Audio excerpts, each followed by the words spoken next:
Go, boy!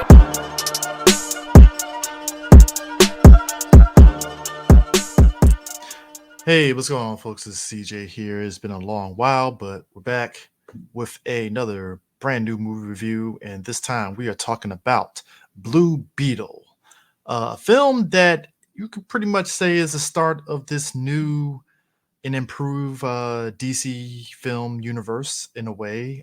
Even though this film was pretty much done in the bag prior to, this is in a way a start of this.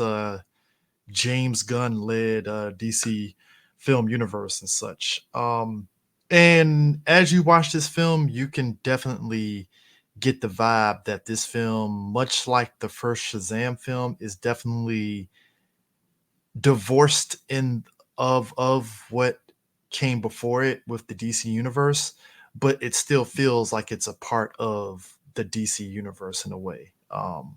Like it feels like it's part of whatever DC universe that this James Gunn universe is going to be. This film is directed by Angel Manuel Soto, and it stars the one and only Ramario Ramirez, who you know who played Miguel in Cobra Kai.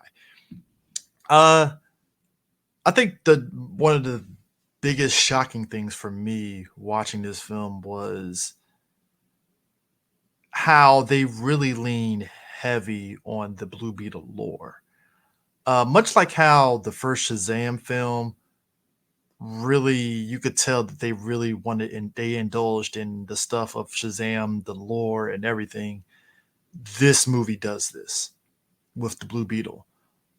It's definitely about family, the family values and all that for sure, top to bottom, whether it's Jaime's family or even Ted Kord's family. It's really structured around family and just how you get themes such as, Ted Kord's sister, whereas she represents the whole thing of like imperialism in the name of trying to, be democratic and such. And on Jaime's end, the whole thing about family and how family values plays a part in shaping who he is as an individual and stuff. And you see that top to bottom in terms of how he maneuvers through things and such. Um, but yeah, it would have been very easy for them to just do this film and it not really dive into why the Blue Beetle works the way it is. For those that don't know, like part of the Blue Beetle lore, especially with Jaime, is that it is very much connected to Ted Kord, who was the original Blue Beetle. He unfortunately couldn't get the scare to work in his favor, so he pretty much pulled the Batman and used his resources to fight crime, dressed up as the Blue Beetle and had all these gadgets and everything else to be the Blue Beetle. And when he disappeared and such, Jaime ended up taking the role as the Blue Beetle. And this movie pretty much is that and such. And um, besides just that, Jaime also has to go up against Ted Kord's sister, Victoria Kord, who is basically using her life's work of the OMAC to pretty much just weaponize and really kind of bring the company into the next level. And you have Ted's daughter, um, Jenny, who is pretty much trying to stop her, and Jaime pretty much gets looped into it, and his family gets looped into it. And I would say it works out.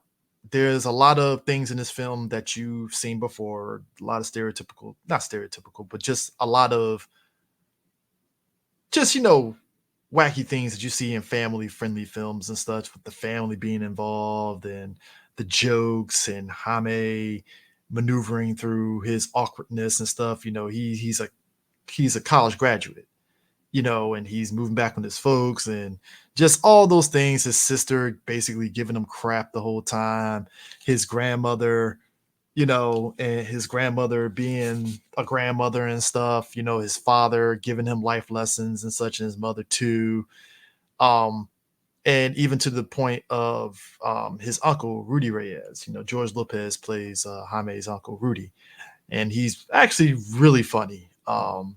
I would say the whole family period is actually really funny, um and considering we talk about representation, it's very heavy on the Latin representation, and you know they really go all in on the Latin sensibilities top to bottom with this film, and it works very well.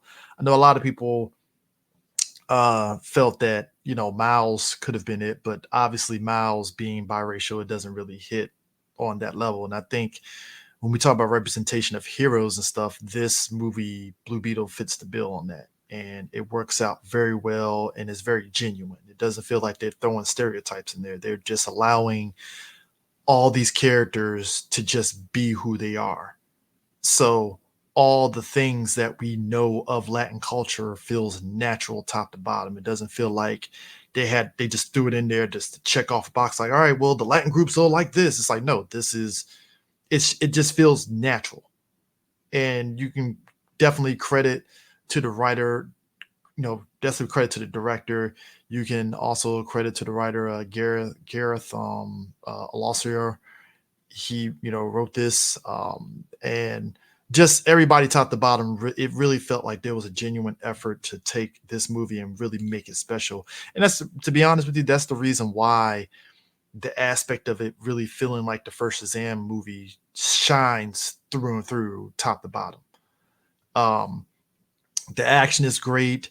The special effects is dope as hell. It works. I remember when I first saw the trailer for this film, I was like, "Oh, this is a very special film," and it's 100% special just visually. They do a really good job showing the dynamics of the Scarab and Jaime and their communication, and even on Omac and Comrade Carapax. That's the character that is Omac and such. They kind of rework Omac and who he is, who it is, and such. Because Omac in the comics is pretty much like a as the it's Omac is. It's a one man army corps, and that's essentially what Omac in this movie is a one man army and such. And as I said before, Victoria Court is essentially trying to make Omac this big thing, and she needs a scarab to do that. And Raul Trujillo is basically playing Omac, and he's actually really good in this film. He's not a one dimensional villain. You can tell from jump when you first see him that there is something else to him. He isn't just some grunt. And the movie also does a good job of really showing. It's kind of like they do a wonderful job of showing multifaceted on everybody, even the villains, because even with Victoria, she's a villain through and through. There is nothing about her that the movie does that make you try to sympathize with her, and that works out perfectly well with her. She's a villain to her core because essentially she represents the idea of imperialism in the name of democracy. She's all the way down to how she treats you know the locals of where the company is at and stuff. She's very much every bit of being imperialism and just gentrification and such. And Susan Sarandon does a really wonderful job playing that villain role and such. It's definitely mustache twirly, but it works, and that's all you really need is a villain that is an actual villain. Um, but yeah, the special effects is very great. Like I said, Jaime and the Scarab, their connection, it works wonderfully. And the weapons and everything that of Blue Beetle, whether it's in Young Justice or the video games or even the comics, it's right there in full effect, and it works perfectly. Um, I would say overall, this movie is worth your time to see, and I am very much curious on what this could actually lead to, with these DC movies going forward. I feel the energy of this film reminded me not just of the first Shazam movie, but even the Suicide Squad film that came out not too long ago. Just you can tell these are people behind it that wanted to make sure that this movie worked out very well, and I'm curious to see where this franchise can go and see it connect with some of these other upcoming DC films as well. if it happens and stuff. Hell, I want to see. I'm actually want to see a Teen Titans film after this in a way. So I'm curious on that. Definitely go check out this film. You won't regret it. It's worth your time for sure. So with that in mind, catch you on the next side. See you next time. Peace.